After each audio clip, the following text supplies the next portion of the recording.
the Everything But Politics podcast. All right, guys, welcome back to the Everything But Politics podcast.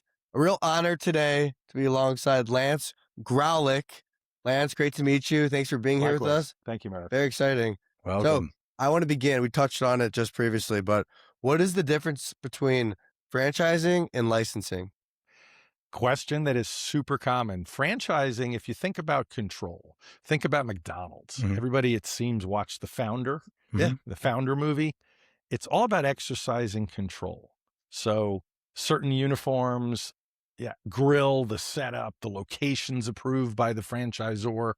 Think about everything being controlled. You're following a system, a template, a playbook. You're signing a franchise agreement. That's a contract that says you're going to do what they tell you. A licensing agreement, we've all seen Shark Tank, and you hear Mr. Wonderful talking about his licensing deals, and it's usually based on a product to say, well, you're going to give me $1 for everything you sell regarding this particular product. So bottom line would be, in licensing, it's usually for a particular product. It's not for a system.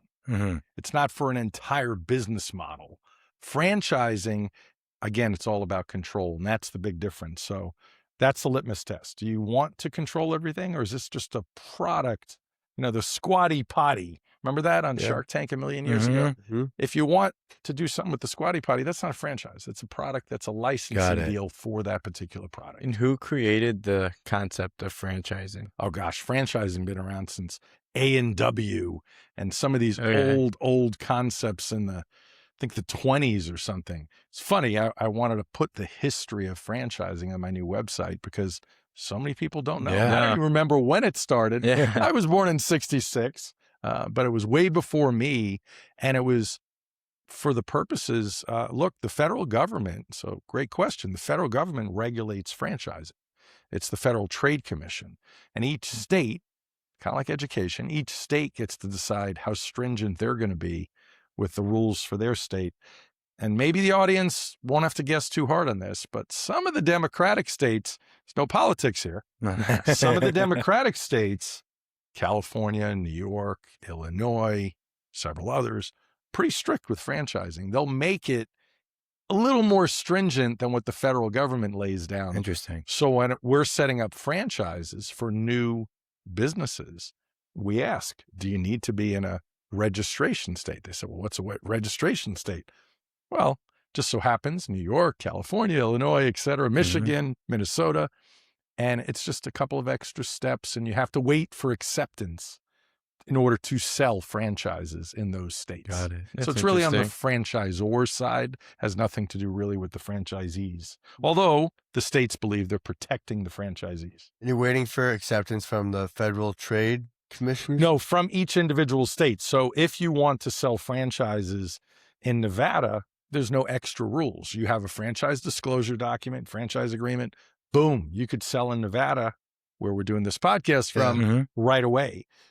But if a Nevada-based company decides, hey, I'm ready to franchise in California, you have to get registered in the state of California. So you're giving the state of California, the Capitol building, so to speak, giving them all your information, your audits, all this information to say who you are, who the owners of this entity are, because they don't want their residents getting scammed by someone. And this has nothing to do with franchising in general. It's if somebody's going to be an insurance agent, they don't want scammers coming into the state to sell products. They want to know you're licensed and you're legit. Interesting. So with the franchise model, I feel in most cases, people think of restaurants, right? Yes. Kind of the generic model. You know why? Why? Retail. We're driving around. What do we see? You see it all. We see shopping centers everywhere. We see McDonald's. We see Great Clips. We see Massage Envy. We see every IV infusion hydration model today, because those are the brick and mortar buildings in our faces all day. I have a buddy that family owned 19 Great Clips here in Las Vegas. So how does something like that, a business like that, let's say a Massage Envy. So it starts, someone founded it, let's say 50 years ago. And from there, like that, the family member had an idea, I want to grow my business. And in most cases, do they open a second one by themselves and run both? Or do they typically franchise when they're looking to venture off and can build from there? Great question. And it's a common question that a lot of businesses ask me, when am I ready to franchise? Mm-hmm. And the answer is when you have a business model that you think people will buy, and more importantly, you can support, and they're going to be successful. Because if they're not successful, it's going to be your headache as much as their headache, because you just wasted your time. So there are plenty of brands that are launched within 2 years of forming or launching their very first location, whether it's an HVAC or plumbing brand or massage type brand. Mm-hmm. It could be within 2 years of launching or less with one location. Wow. I represent a brand called the Tox, lymphatic massage. That's good stuff. Courtney Yeager started it, brilliant woman. 12 locations she established on her own with her and her husband's money, 12 locations coast to coast. And then she launched a franchise system. So to some, that's better. You'd certainly have more proof of concept, because the hardest thing when you launch a franchise system is when you have only one corporate location. Although it's done well, the model is set up. Franchisees see the vision that you had. Just like when Ray Kroc launched McDonald's, there was one. People were lining up because they believed they could do the same thing in their area. Yeah. But it's much harder to see that success with one location. And in your experience, the best franchise models, what systems do they have in place that are similar to one another? It's a great question. It's number one, actually having systems and having a team. I talk to founders all the time that are excited about launching their franchise system. They have a great concept. I said, okay, great. So let's say it takes us 4 months to set up your franchise system, because there's a lot of work. We have a whole team, and I have a lot of different franchise attorneys that I work with, depending on what type of business it is. But it's going to take 4 months to set up, kind of like writing a book, starting with the strategic plan and what the royalties are going to be, and franchise fee, and how big the territories are, what the training's like and everything. But the reality is every brand is a little bit different. And a lot of founders come to me and it's just them and some employees, because remember, they had one location. So I'm like, well, who's going to talk to potential franchisees? Well, I am. Who's going to train them? I am. Yeah, we need a team here. You have to be committed to bring people on board. So number one, what's in common? A team that's dedicated to the success of franchisees, not just a founder. And the systems that have to be in place, things like marketing. Because if you have a brand new franchisee, your first franchisee, so Ethan, Evan, tell me about your marketing. And you're like, well, I don't know. We kind of wing it, and we've just been popular locally. I'm like, dude, I'm in Kansas City. I'm 8,000 miles from you. I'm probably 800 miles, whatever. And how am I going to get customers? They don't know me over there. So having great marketing systems. So is it digital marketing? Is it Google AdWords? Is it some creative social media? Is it that there's an amazing corporate TikTok account that's going to bring leads? I know a donut brand that sold franchises like crazy just because everybody was looking at the TikTok channel. Yeah. Even if a 20-year-old was looking at the TikTok channel, hey, Dad, check this out. You wanted to buy a business? This is something you got to learn. Black and Tan. Brick House Coffee has welcomed this pub-inspired blend into its family as a gift to the indecisive. A flawless and balanced fusion of our darkest black roast and the flavor-packed lightly roast El Corazon. This certified organic coffee crushes the stigma of the just average middle child. Not this guy, but bold yet clean finishing. It is a delight that satisfies down to the final drop. Perfect for the whole family, regardless of rank and birth order, and crafted with the purity and care of certified organic beans. Brick House Coffee Co., the best. Now back to the episode. Well, let's take a step back, because that's a totally new way of growing a business and franchising 100%. and marketing. How did you get your start in the world of franchising? Because that was not the AdWords and Meta business. That was not a thing back then. That is, the old days before Google. Yeah. When I literally called a buddy of mine and said, all right, I just helped my uncle build a $200 million a year, $210 million a year TGI Friday's franchise. There were other businesses involved in it. Fridays used to be amazing. They lost their way.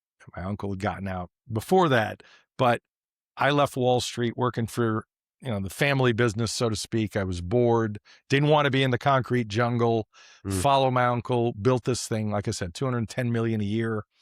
And I started calling people right after that. I said, friends, because there was no internet. I couldn't. And the only research in the old days of franchising was going to a franchise show or waiting for a catalog of franchises to show up in a magazine. And there was franchise sort of magazines that would come to people's homes.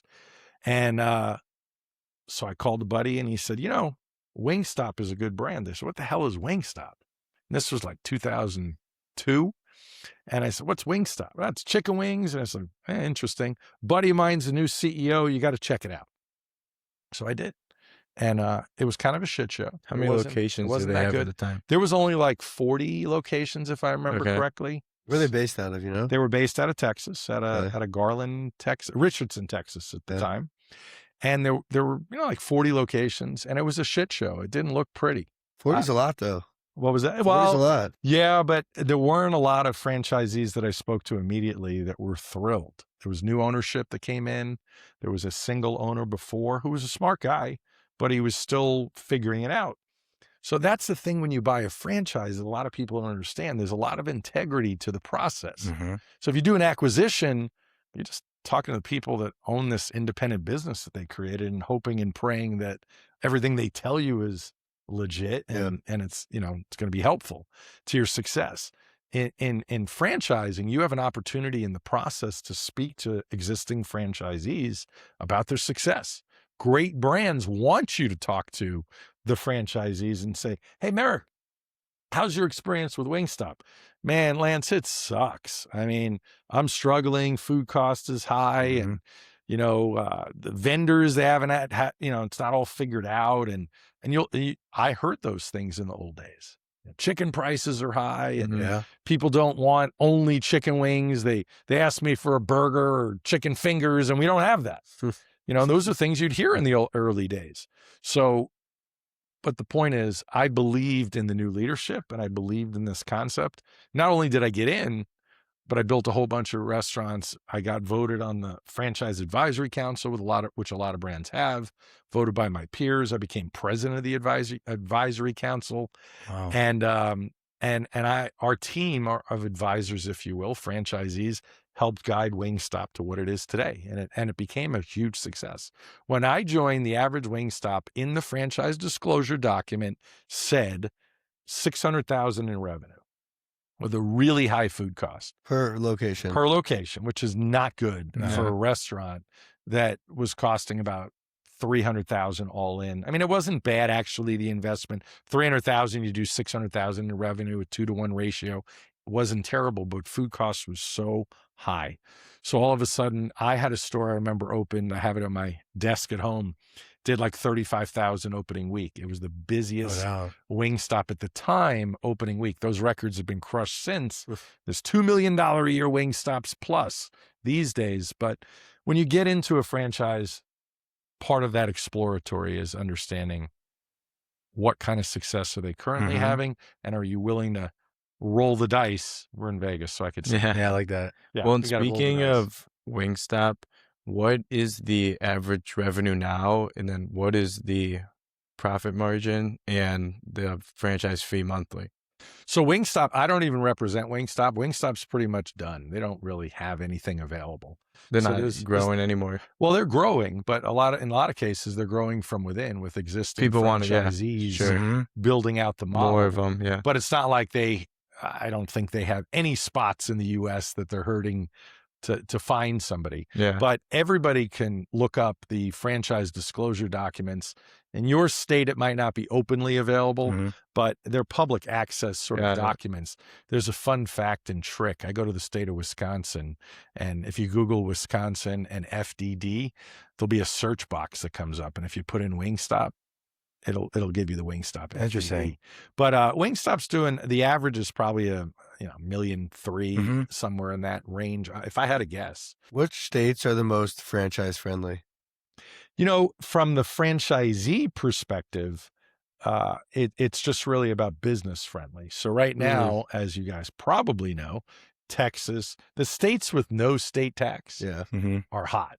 Sure. Generally, they're also very business friendly. So Florida, Nevada, Texas, Tennessee, I'm forgetting something else, but those are generally some of the hottest states going. So let's say you had a restaurant, you had 5, 6 locations, you have your systems in place, you're killing it on social media, and everything is smoothly, you want to franchise. What are the first steps and actions you have to take to franchise and get into it legally?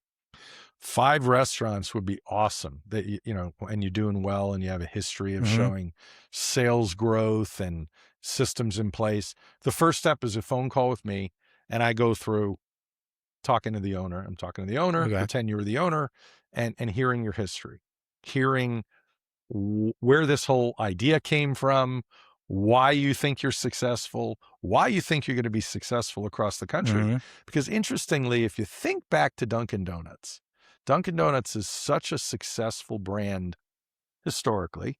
And I grew up in New York, and in the New England area, the Boston area where they were born, Dunkin' Donuts, their volumes are far bigger there than on the West Coast. Absolutely. In fact, they failed multiple times, Dunkin' Donuts did, in Las Vegas.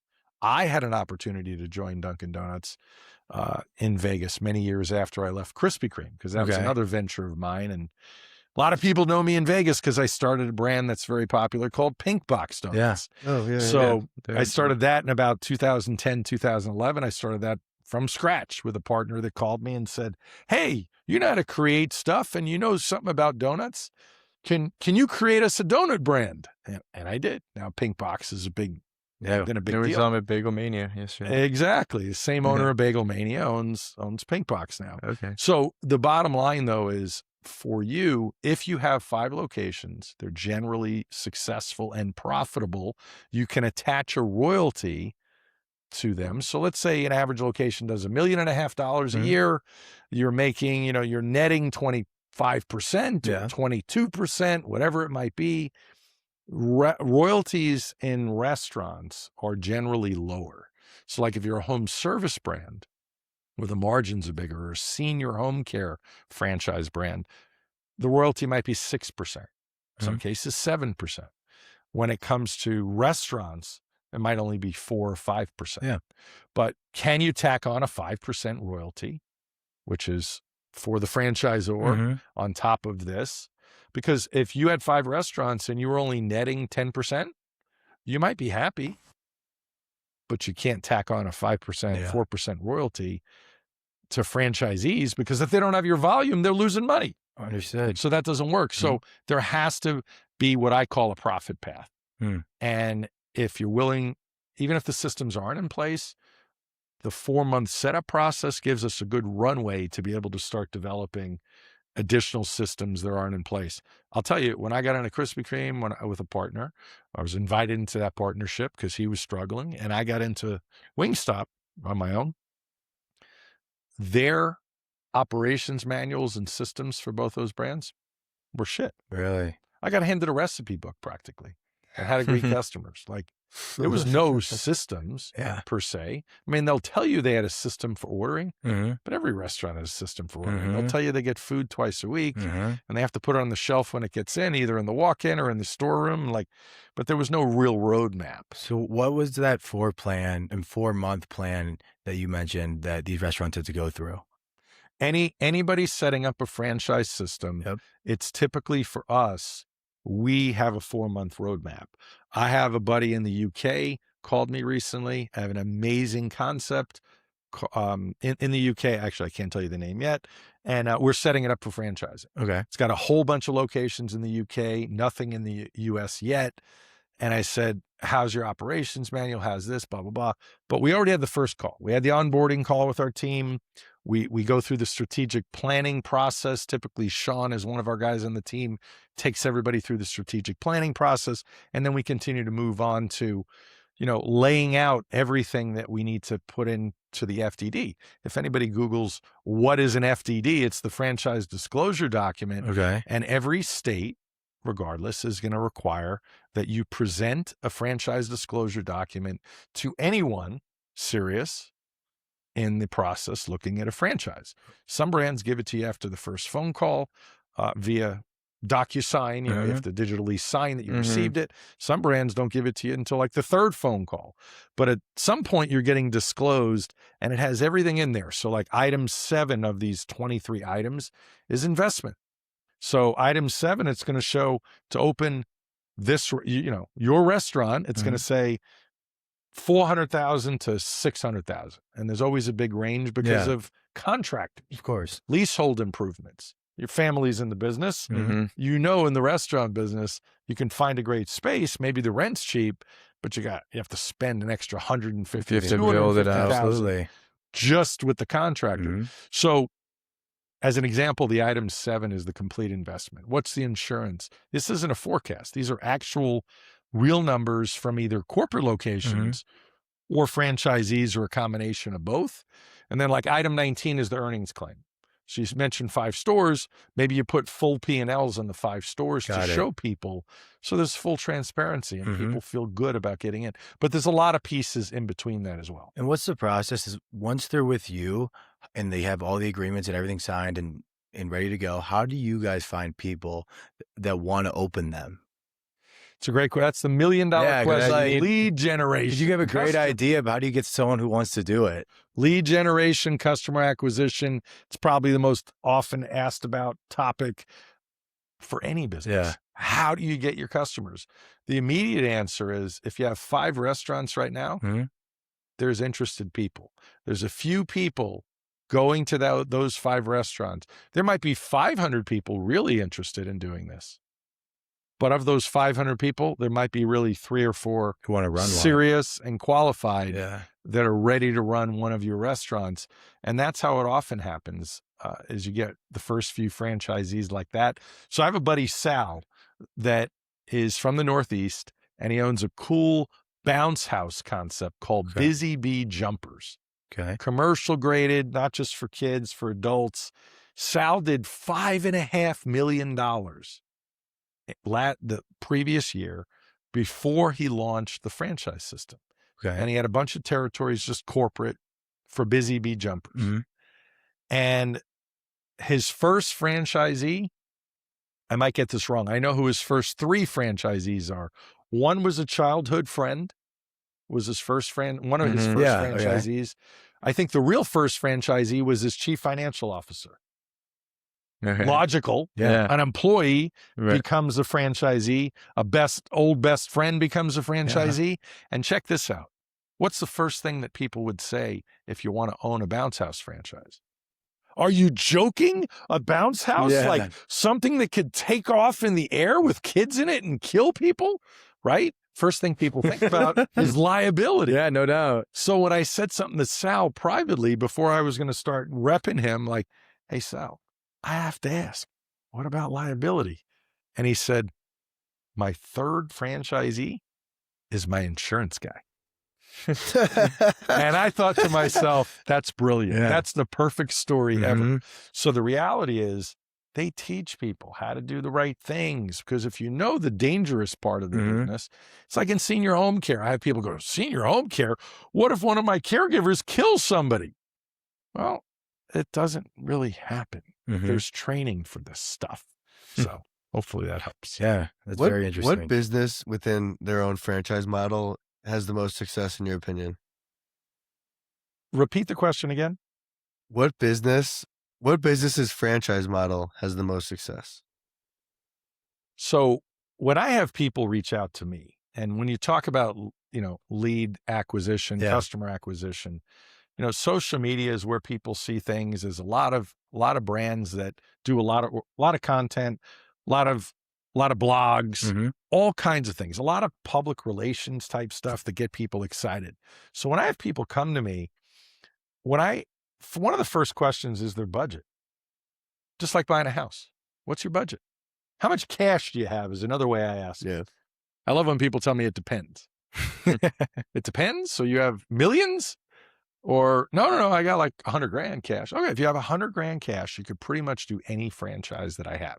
Most of my franchises are 250,000 or less. Most of the deals that buy I it. get people in to buy it. They're not restaurants. So to come back to your question, Merrick, home services, huge category that I love. What's that include? And why do I love it? It's needed. Yes. So HVAC, Okay, yeah. plumbing, Mm-hmm. electrical. Put a buddy in San Diego, a new buddy now. I didn't know him before. He was in the mortgage business. He called me out of nowhere a couple of years ago. Lance, I'm in the mortgage business. I got your number through a friend. I got to know, what should I do? What's the best thing for me to do? Tells me about himself. He's in the mortgage business. Home prices are up. Interest rates are up. He got into HVAC. Didn't know anything about it. Hired a great GM that did know about HVAC, following the model. Did 2.5 million in year one. Rockstar franchisee. I think that was the name of the award he won. And then in year two, I think he's going to finish at 4 million. What was the Amazing. company called? Nice margins. That's 1 hour heating and air conditioning. So, But really, to answer your question, I love home services. And that's everything, not just the trades. And a trade is really defined as anything that's super specialized. But Floor Coverings International is a great franchise. And Rolling Suds, it's power washing. But they have like what I call the Avengers of power washers. Like That's this funny. thing, proprietary equipment. You can clean the outside of a building 4 stories up from the ground floor. Wow. Without having to get any specialized equipment. And they have HOAs and property management. They're doing like, Aaron, who's the CEO, calls me, or is actually chairman of the board, founder. He called me the other day. He's like, we have 900 more Starbucks now. We just got as part of our national accounts program. So franchisees are getting handed this business as part of the process, fitting into this. I'm happy you mentioned Starbucks. So when it comes to Not a franchise. It's not. It is not a franchise. What is it? It's a licensing deal. Every single location. Every single location is a license. Well, they're either corporate locations run by corporate, or they're a licensing deal run by either like HMS Host or Compass Group, if it's still around. There's a lot of contract carriers that run airports or. And how are they able to maintain that control, that they have the consistency like a franchise, like you mentioned earlier? Well, that's a great question, because technically speaking, in a licensing arrangement, they're going to teach people, but they're not going to be on you as much, which I hate to say this. Sorry, Starbucks, if I'm going to say this right now, but when there are times in the early days when you had all these great corporate Starbucks that I thought were run very well in the old days, especially. And then you start to see one in a casino, for example, in Vegas, and you go to the casino and you're all excited that it's a Starbucks and they're going to do everything the same, and it sucks. Yeah. Because a licensed outlet. It's not corporate, and it's not a franchise. In a lot of cases in franchising, the franchisees perform better than corporate.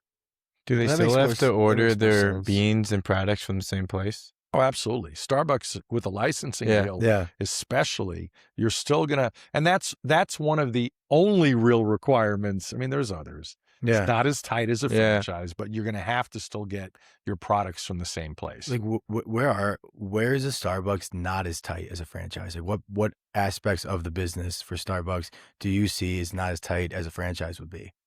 I don't think their employees, the HR component is as tight. Okay. Corporate Starbucks, I always thought, did a great job. Yeah. And it was too noticeable in licensed outlets that these were not Starbucks employees. Interesting. These were, in some cases, employees in outlets and airports that have learned Starbucks. Yeah. But they're also working at Popeyes or Five Guys on another day. And they're not necessarily a specialist. They're a generalist. Interesting. And they're not necessarily great at anything. Are there any other companies that come to mind that are also not franchises that the average person might think of them as a franchise, like a Starbucks? In-N-Out Burger. Okay. In-N-Out Burger is corporate only. There is no licensing.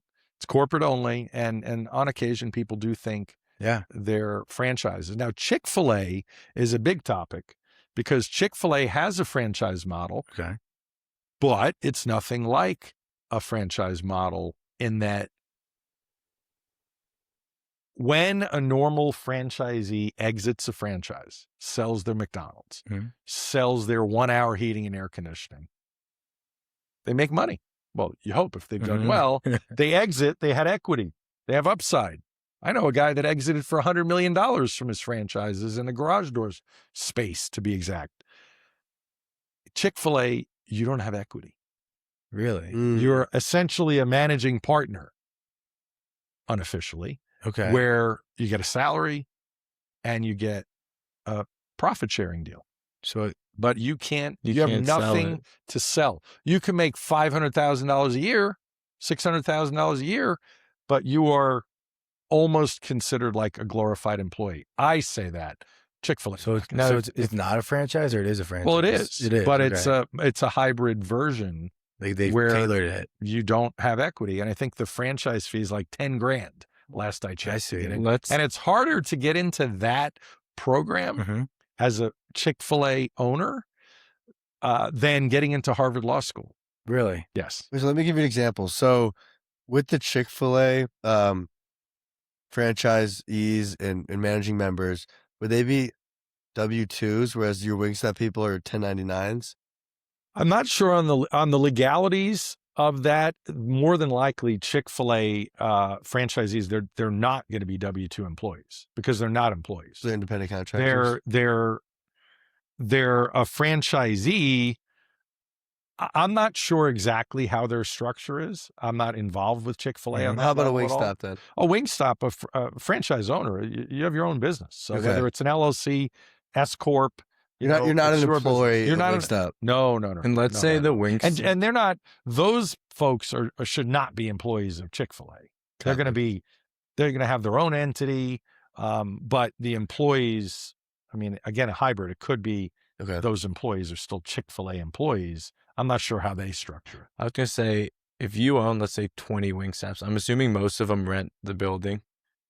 They own them. Oh yeah, most people are gonna lease a space. The people that are well-heeled, high net worth, they have the ability to buy a location. Yeah.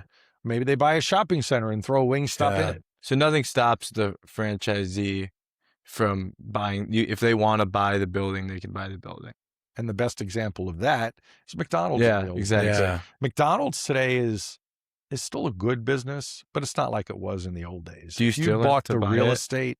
Well, you have that option. You could lease a space, but a lot of owners in the old days would buy the building because you were looking for whatever it was, a half acre. Yeah. And you're either rehabbing another space or you're building, doing a ground up, get some sort of build to suit from the landlord, depending on your structure, whether it's a lease or a purchase.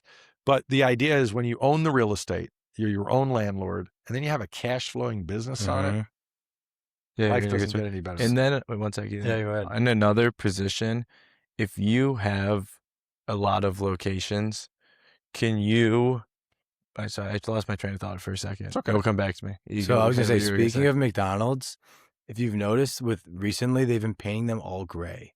Have you seen that at McDonald's? Yep. And I saw a video online that said the reason that McDonald's is taking away the color and they're making them gray is because, let's say McDonald's goes out of business, it's easier because they usually own the land, McDonald's. It's easier to take that McDonald's that's gray and monochrome and like turn it into a tire shop rather than having the golden arches above the building. Have you heard that? Is there any truth to that? Yeah, I haven't heard that as a specific example, That's but funny. a buddy of mine, I own a big Facebook group with a bunch of fraternity brothers, 17,000 fraternity brothers.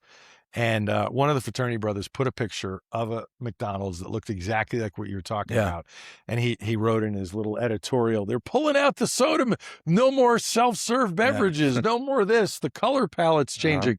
Brother Lance, what do you say to this? and part of it is, it's changing time. So we all know that we're not supposed to drink all you can drink soda. It's not good for us anymore. Whether you're drinking diet or regular, we shouldn't be drinking all that soda. Personally speaking, I had to give it up Completely. No soda. I'm on water for many, many years. Yeah. And at the end of the day, just sold all my Coke stock, by the way, the other day. Nice. Like I'm done. Practice what you preach. But the bottom line is, McDonald's, is rolling with the punches. They're Mhm. not looked at as that bright color yellow and red kids type Mhm. brand anymore. I mean, there's so many people that are taking out, just going through a drive-through. They're all kind of minimizing the environment. What the brother also pointed out, my fraternity brother pointed out, is they don't jam pack all the tables in. Remember in the old days that Mhm. every square inch seemed like there was a 2-top or a 4-top. There was a Mhm. table. And in the picture he sent, it was pretty stark. He goes, "It looks like a prison." I said, "Well, I wouldn't say it looks like a prison, but you know, they're not really encouraging the in-dining experience because that's more maintenance for the employees. Totally. They just want to sell food. Yeah. Go through the drive-through, call Yeah, Grubhub, come in and out. Uber Eats, whatever, DoorDash. Yeah. You know, they pay their fees for that, and they'll probably jack up their prices Yeah. accordingly as well to squeak out a profit. For sure. But, you know, a lot of people call me and ask about McDonald's or all these other brands. I was repping Wendy's recently as well. And I go, look, there's nothing wrong with any of those brands.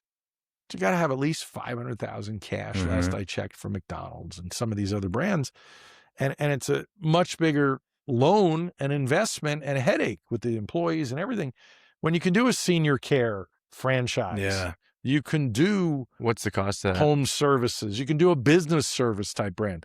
Senior home care, 150,000. I'll tell you a quick story. I had Brittany on my podcast not that long ago. She was making 55 grand a year as a teacher. Her husband was a teacher as well, and he was making a little more. And they were in the Midwest somewhere, and she found a senior home care franchise for herself. And she, in her third year of business on a $200,000 investment, she had 2 territories, exclusive territories, $200,000 investment in her third year. She did $4 million Wow. and net almost $800,000. That's amazing.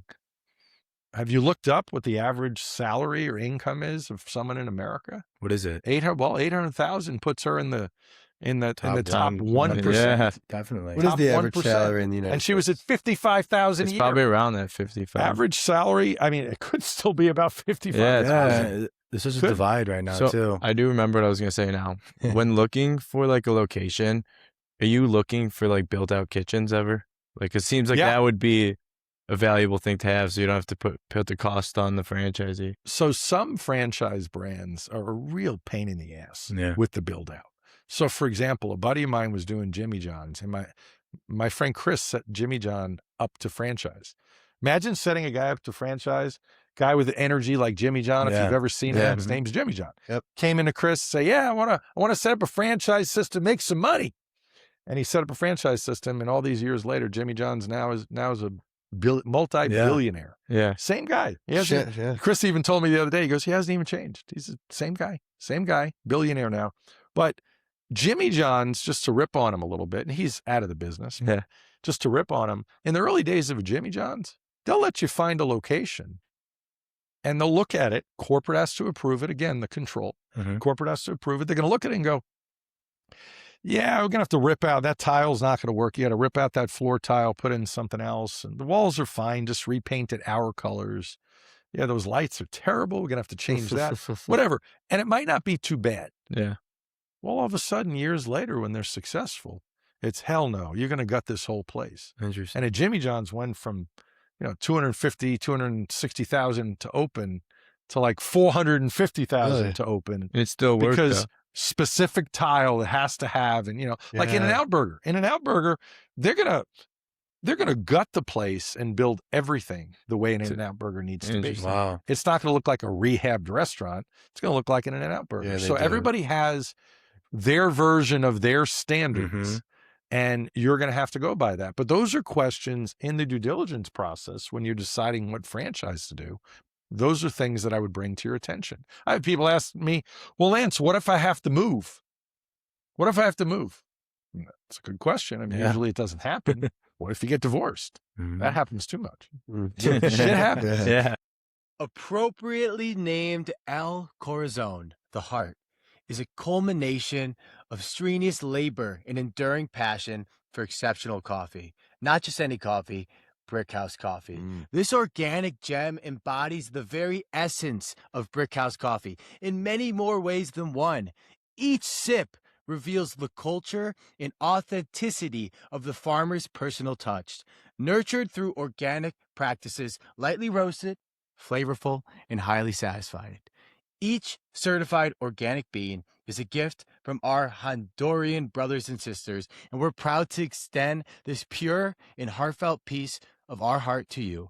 Brickhouse Coffee, El Corazon. Get it now, link in description. What is your least favorite thing about corporate America? Well, I'm not in corporate America. But you so work with a lot of thankfully- these organizations that are. Yeah, I mean, corporate America is such a dream crusher in general. I was always called unemployable by my father as a kid. Now, I was lucky. I grew up with 2 grandparents and a father that were all entrepreneurs. So I had no chance of being employed for any length of time because the model in front of me was not get a job. Although my mother always said, son, you'll make a great gym teacher, PE teacher. I was athletic. She thought she was in education. She was a principal. Like, I'm not doing that. No way. That's great. So corporate America today, there are so many people that get sucked into getting a real job because that's what they were supposed to do. I did a short that I threw on all my social media the other day.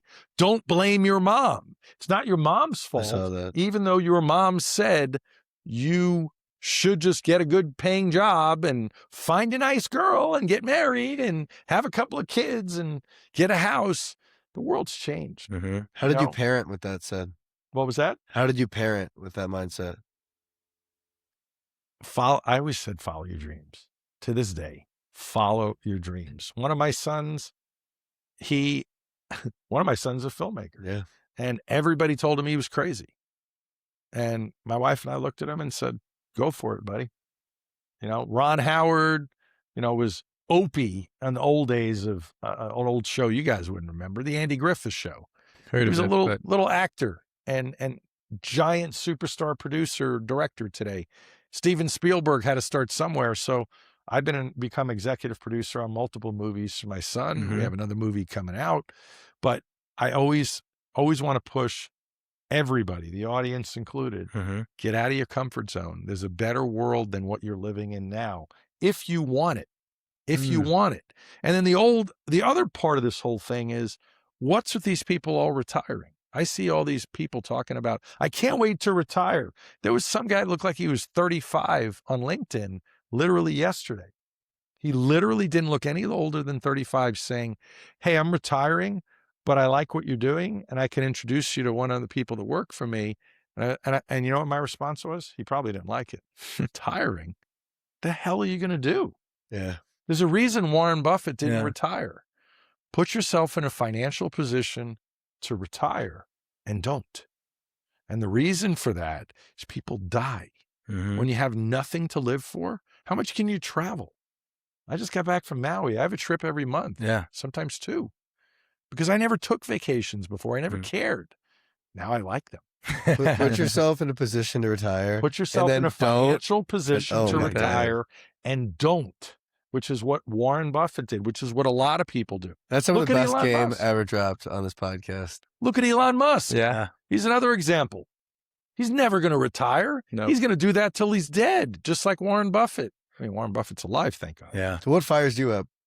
What fires me up is helping people because what I was getting at before is people are stuck in a job that they hate. They can't, the pain that I hear through the phone, I had a lady in tears and I felt bad. Like, thank God I didn't do it. It was just the questions I asked. And she's like, I can't go to my daughter's recital. I wanted to actually be the coach of my son's soccer team. I can't do it. I'm trying to make ends meet. I do have savings. I do have stocks. I do have a 401k. Yeah. So why don't we leverage that? You can leverage your 401k. You can leverage your stock portfolio. You can get an SBA loan. Think of how every real estate investor ever started. Real estate could be great. Not your solo business because it's a slow crawl where having a cash flowing business is the best.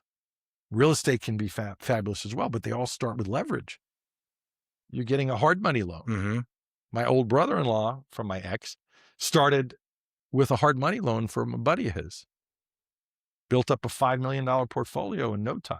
But it started with getting that hard money loan, 15% interest or so to start with. But what fires me up is that I talk to people every day that are smart people. And that's the thing. It's not about being smart. It's about taking action. There's a lot of smart people So true. that sit on their ass and they just do the same thing over and over again. My favorite thing is, so I go to the gym 6 days a week. I love to work out, keep myself in shape. I'm going to be 60 this year. And when you look around the gym and you see the same people that you've seen in some cases for years that haven't changed, you know they don't know how to work out. They're still really fat. And I hate to say that, but there's a visual. And poor diet. We don't know all the people that are unhappy in this world unless you're at a family get together and you hear, yeah, I just got laid off for the third time. Sure. A lot of that's really private, but you go to the gym and it's very visible. What's going on in people's lives. Sounds like a nasty thing to talk about, but you know, look, the whole internet is divided into what these days? Everything's about health, wealth, or relationship. Everything. Yeah. And that's what I want to help everybody with. I mean, there are times I got in a conversation, I got somebody a franchise, they're super successful now. And I said, "You ready to focus on your health now?" He goes, "Yeah, you're right. I need to do something about that." Why do you think like Jeff Bezos? He's buff now. Yeah. He's buff now. Zuckerberg, Mark Zuckerberg, same thing. Were they like that before? No. They were focused on the business. Yeah. And now they realize, shit, before I get lock too in. old, I got to lock in my health. Did you ever lose sight of the lock-in to build your wealth? Oh yeah, I did so many stupid things. That's, you know, I've been so successful because I've made so many mistakes. And the goal is when people work with me, I just had a conversation with a guy named Morris yesterday. Morris called me, 29 years old, kept his job. That's a big thing too. A lot of people don't realize they can keep their job. All kinds of chatter on the internet about this, that people say it's not true. You can keep your job if you're smart and get into a franchise. Soak up all that corporate salary, as long as they're going to give it to you, and build your business. He did over $1 million in revenue in year one and never quit his corporate job. Wow. And he and I were talking about the strategy yesterday for the next step. I give all my clients ongoing coaching. I want all of the people that I ever work with to be so successful that they send me their friends and family for life. Love And that. some of my folks, Aaron in Northern California, one of the most successful home helpers franchisees, he was in tech sales before. He's going to do $4 million in his third year of business. Wow. And he started 900,000 the first year, 2 million the second year. Amazing. Now he's like, "Lance, how do I get to 10 million? See what franchisee is retiring. I don't care what state they're in. You buy them. You buy them out. Now you do acquisitions. Now you do acquisitions. Acquisitions are not for first-time business owners.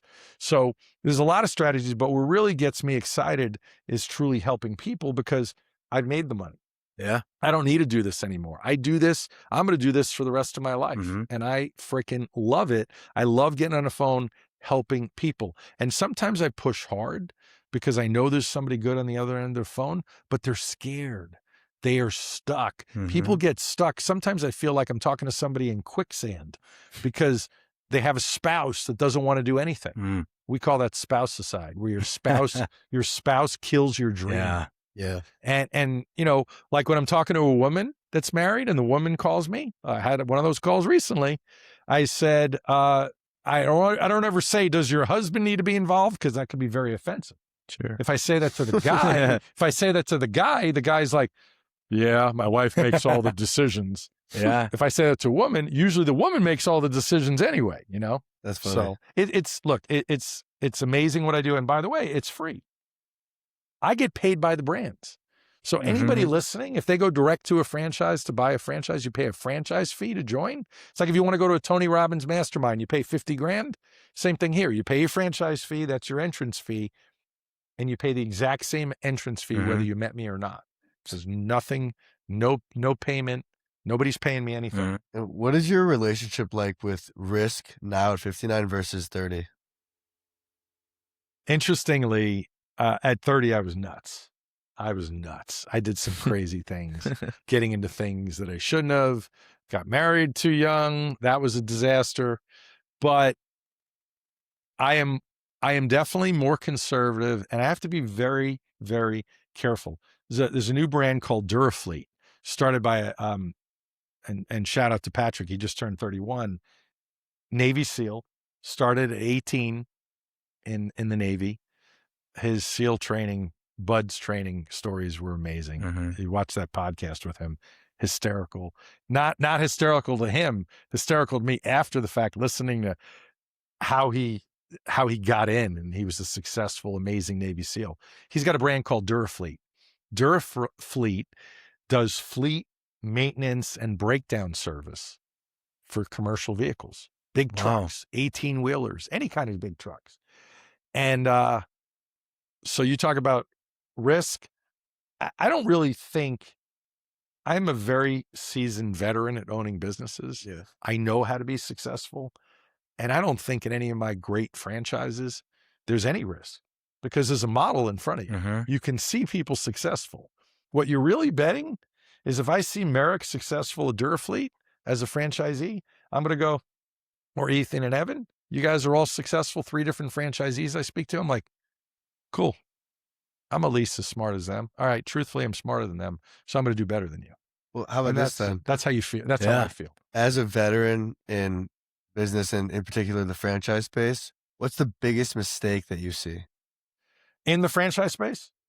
Yeah, let's do both, the franchise space and in business itself. The biggest mistake that everybody makes when they make a mistake is either money. They underestimate what it's going to cost. Now with the franchise, you have that laid out pretty clearly. Okay. But there's no such thing as having too much capital. You never go out of business for having too much capital. But there are people that give up too soon also. You ever see that meme online of the skinny miner? He's mining for gold, and he can't see that if he swings 1 or 2 more times, he's gonna hit it. he's rich. Yeah. And he's like dying of exhaustion. There's people like that in independent businesses and in franchises that give up too early.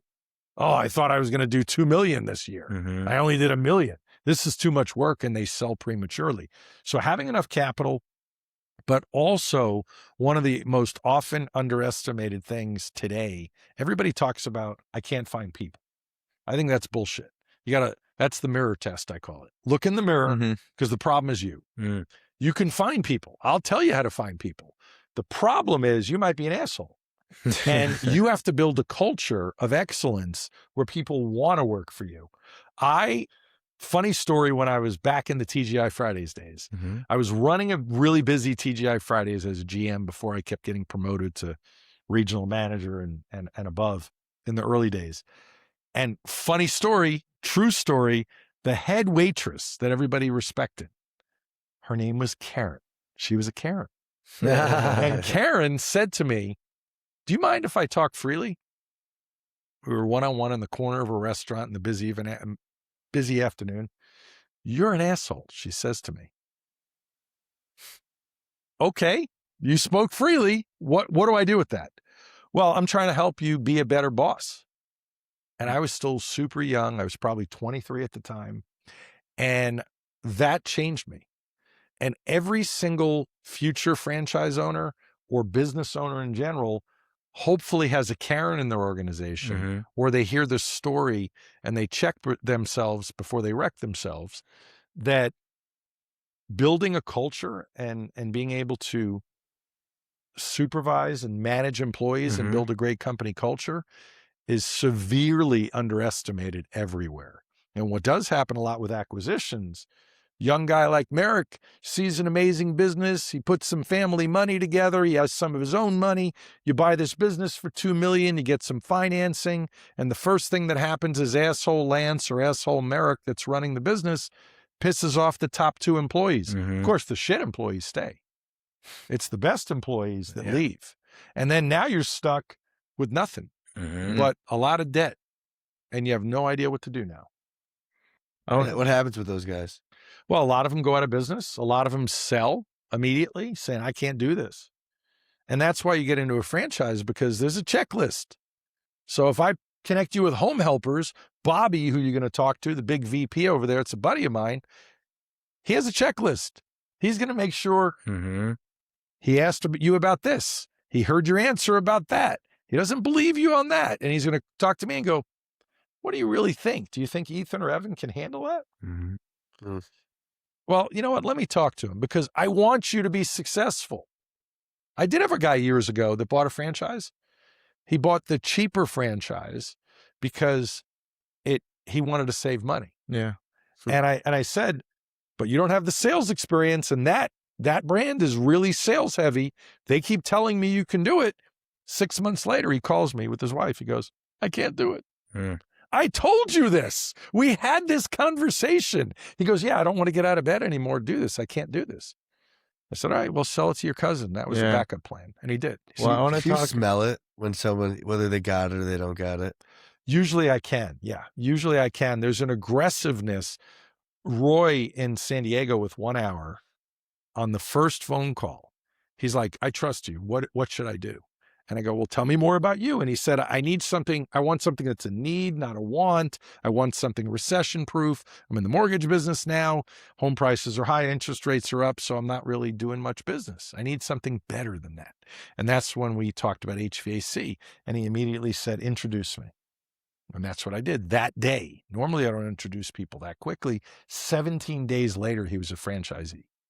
He took That's quick. action. Yeah. That's quick. Yeah, take He action. took action. Mhm. That's But- the difference. Yeah, taking action. But there are people that are a lot more methodical and analytical. And yes, analysis paralysis is not a good thing, but it's also a way to protect yourself. Asking a lot of questions. I'm working with a couple now. They're awesome. They have a lot of questions, a lot. And when I think I'm done, there's more questions. So if I'm calling them for a follow-up, I know it's at least an hour, and it could be 2 hours if I let it go. Yeah. And I don't want to ever shut it down. We'll just, a lot of times they'll flush them out.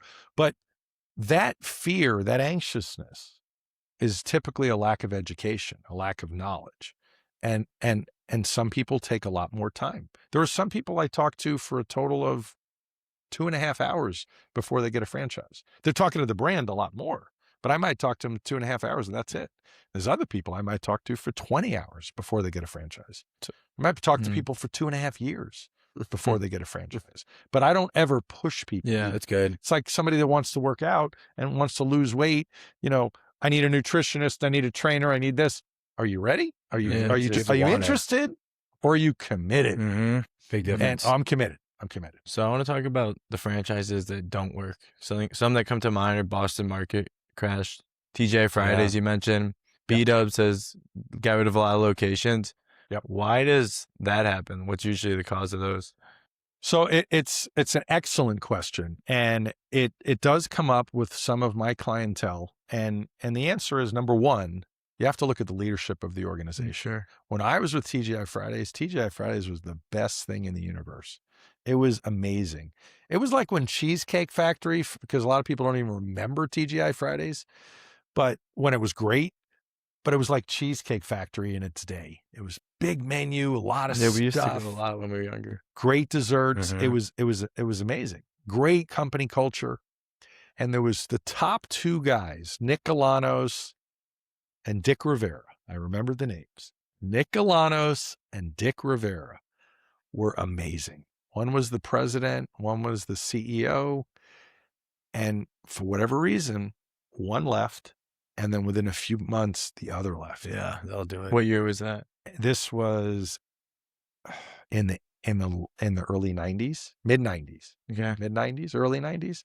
And I'll tell you, so we were the biggest franchisee for TGI Fridays. And I went up the ranks. To be honest, my uncle owned the place. He owned the franchise. Yeah. And he was worth a fortune from tech before anybody knew that. In fact, Ken Green was the one, still my mentor today, lives in Vegas. And Ken and I have done a lot of things over the years. Ken really ran the whole thing. And I was like one of the lieutenants. Pardon me. And so I was one of Ken's lieutenants. And I was on the committee where I went to Dallas, which is where corporate was, for all the new seasonal menu updates. And this is going to answer your question perfectly, sadly. I was in the test kitchen. And there was a quarterly menu, like a winter menu or summer menu, different. Maybe there's a salad in the summer with fresh strawberries on it. Sure. Wouldn't be on the winter menu. So we're there and I'm early in the test kitchen. I sit down and the chef sees me, the corporate chef for WingStop corporate. Hey, Lance, check this out. And he takes something out of the fryer. I look and he pushes it in front of me. It's a basket of French fries. Look a little different than ours. I said, what's that? He goes, could be our new fries. Now we did fresh cut homemade fries that were legendary. One of the TGI first Fridays. chains, one of the first chains that did fresh cut fries Okay. in the old days, because Fridays started in the 60s. And I dip my hands in there, grab a couple of fries, start chewing, and he's all excited. He's looking at me. He goes, what do you think? And then he said this to me. I'll never forget. He goes, almost as good, right? Mm. And I said, almost as good, but not as good. And that ended up being was our the new French downfall. fry. So that started. This is after Nick and after Dick left, and they used to protect I'm guessing it was the a brand. cheaper cost. It was a frozen fry. Yeah. Of course. That was close, but not the same. Mhm. And then after that, that opened the door for all To these keep other cutting. changes. All of a Yeah. sudden, the fresh burgers were frozen. Everything else was a It's disaster. a shame. Everything else was a disaster. So to answer your question and come full circle, the first thing I want everybody to look at is understanding who you getting in bed with, who you signing this franchise agreement with, who's the president, who's the CEO. But those aren't necessarily the people that own the brand. Do they have skin in the game? If you're on a CEO call, ask the CEO, are you an owner of the company? Mhm. Are you going to be here forever? No, I'm not an owner of the company. And I always tell my clients, blame it on me. All these brands know me. Mhm. Blame it on me. Lance told me to ask, because some of these can be off-putting type questions, Sure. because you want to know how long they're in this business. Now they could be lying to you, but ask that question of everyone. So if you're talking to Bobby at Home Helpers, ask Bobby that. Emma's the CEO who I know, who's amazing. Ask Emma. Because what you want to know, if leadership changes, the brand could change. Yeah. But not always. Sometimes new ownership, like with WingStop in my example, it's better. Krispy Kreme was a shit show. Mhm. Their leadership was terrible. They couldn't figure anything out. They were greedy. They put development agreements in front of franchisees that forced them to overdevelop markets. There didn't need to be 20-something big buildings, hot shops for Krispy Kreme in Southern California. So people thought Krispy Kreme failed in Southern California because people didn't eat donuts. No, they built too many stores. Mhm. It's kind of like what Starbucks did in the early days. Starbucks built too many locations. Remember when Starbucks closed like 700 locations? Or maybe 800 locations at one point? They built too many locations on top of Is each that other. kind of like B-dubs as well? Exactly. And Wendy's did the same thing. Recently, it was announced that Wendy's is closing. They a whole closed bunch one. of Yeah, they Call. did it right near us. Yeah. They closed one. So the message By Home is Depot. you got to look at your leadership, the leadership team, and you have to ask the franchisees. There's a process. I call it the validation lab. If you look at my new website, you'll see it. I lay out the whole system that I take you through. Validation lab is another one where every person that I work with, every brand, they get to some point in the process with the brand. The brand's going to say, we're putting you in validation. And there's different ways they do that, but you're going to be talking to existing franchisees to hear how they're doing. And you can ask those franchisees, are you worried what happens when they sell? The brand, everything's great. And you might hear, well, as a matter of fact, they might be selling. Mhm. What? Like there was a brand, Medi Weight Loss. I know the guys that owned it. They sold. Part of the family that owned it. Mm-hmm. Is it better now? Well, they went through a transition period, Mhm. and I think it'll be better in the long run. But maybe initially, if you ask franchisees, it wasn't better No. because there was nothing going on for 6 months while they were figuring out what they did. And that's not good for some franchisees. So, but it's like a marriage. It is truly still like a marriage. There's give and take. You want to know that you have value. You're paying a royalty, and you want to know you're going to have value for what you're paying. That's 6%. Yeah. And with WingStop, I felt we had it. With Krispy Kreme, we were only the second franchisee. Well, WingStop's kind of different than B-dubs, where they went for like the 2,000 square foot buildings Mhm. compared to 4,000 or 5,000. WingStop, an individual WingStop sold a lot more wings than B-dubs too. Well, Just with the, what do you like a lot for more online? wings Yeah. because Buffalo Wild Wings had a giant menu.